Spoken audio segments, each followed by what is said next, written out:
ایک بادشاہ تھا، وہ سمندری سفر میں روانہ ہوا تو ایک غلام اس کے ساتھ بیٹھا. تو جب وہ کشتی ڈولتی تھی، ہچکولے کھاتی تھی تو وہ چیخے مارتا تھا، تو کشتی والوں کا سکون برباد ہو گیا.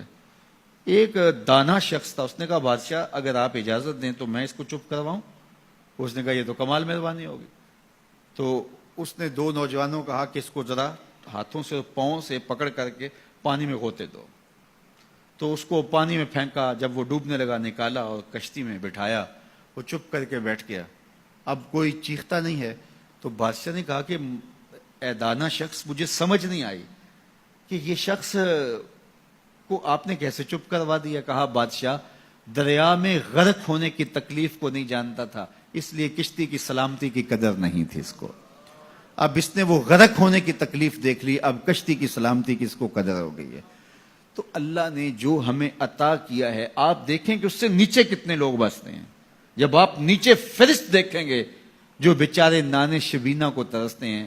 اگر مجھے تھوڑی سی تکلیف ہے اور میں جو ہے وہ اس تکلیف میں ناشکری کرنے بیٹھ جاتا ہوں، تو میاں وہ لوگ بھی ہیں جو بیچارے اپنی مرضی سے اپنا ہاتھ بھی نہیں اٹھا سکتے، جن کی عیدیں بھی جو ہیں وہ ہاسپٹل کے اندر گزرتی ہیں.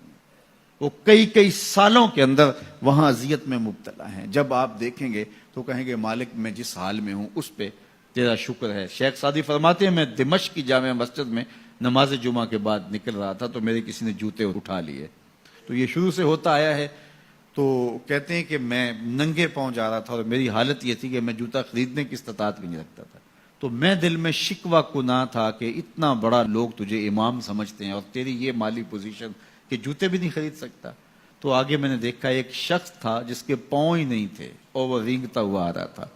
میں فوراً سجدہ ریز ہو گیا، مالک شکر ہے تو نے پاؤں تو عطا کیے، جوتے آج نہیں تو کل نصیب ہو جائیں گے.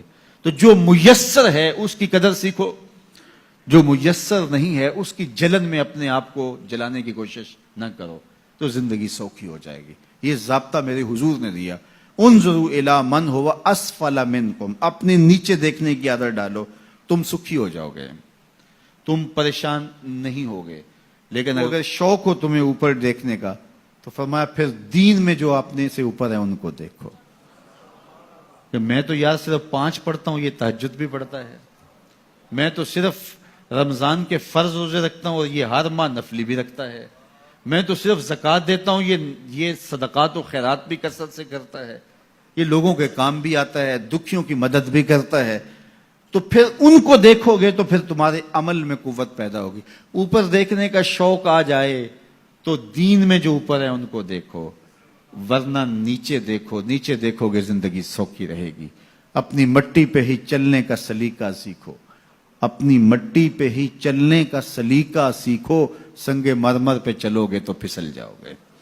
تو زندگی سوکھی کرنے کا طریقہ یہ ہے کہ اپنے نیچے دیکھو اور اللہ کا شکر ادا کرو.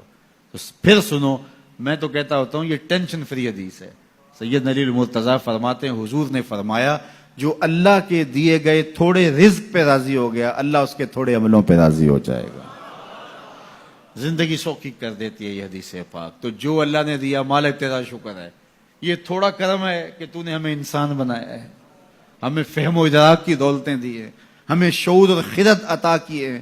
کتنی مخلوقات ہیں جو سارا دن شدت کی گرمی میں بوجھ اٹھاتی ہیں اور چارہ جا کے جو ہے وہ باہر سے لے رہی ہوتی ہیں.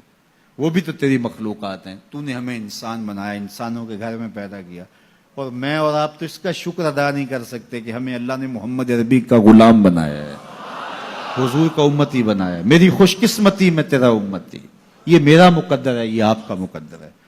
جس کے لیے نبی آرزویں کرتے رہے، تمنائیں کرتے رہے، لوگ راہیں تکتے رہے، منتظر رہے، صدیوں انتظار کرتے رہے، لیکن ہم نے کوئی انتظار نہیں کیا. آنکھ کھولی، ہمارے والد صاحب مسجد سے مولوی صاحب کو بلا لائے.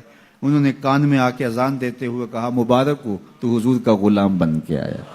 شاہوں سے ملا ہے نہ تونگر سے ملا ہے، اللہ کا عرفان اسی در سے ملا ہے. اوروں کو ملا ہے تو مقدر سے ملا ہے، مجھ کو تو مقدر بھی تیرے در سے ملا ہے. یہ میری اور آپ کی خوش بختی. تو جتنا بھی شکر ادا کرے تھوڑا، تو لوگوں کے کام آئیں، لوگوں کے لیے جو ہے وہ خیر کی چابی بنے اور شر کا تالا بنے.